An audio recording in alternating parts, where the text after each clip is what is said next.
Welcome to Man Does Tech, where I solve the problems you didn't even know you had. You start by securing the base. Update Fm23 and back up your saves and custom folders so you can revert quickly. Install vetted face packs, logos, and accurate kits to improve immersion. These change what you see instantly. Enable editor data for squad and league edits.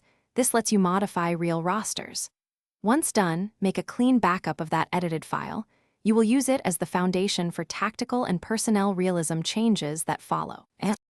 You now focus on how matches and seasons behave. Lower match intensity and tweak realism sliders to avoid exaggerated sprint stats because this makes player movement more believable. Adjust training to periodization with more rest weeks and realistic microcycles.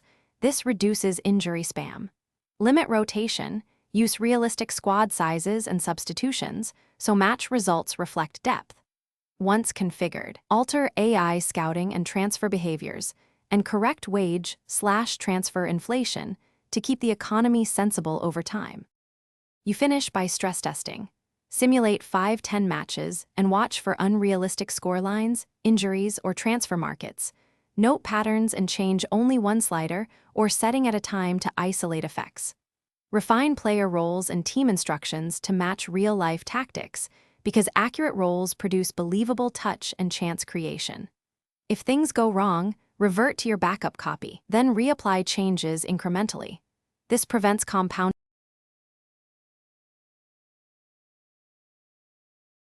Thanks for watching. If you found this helpful, don't forget to like and subscribe.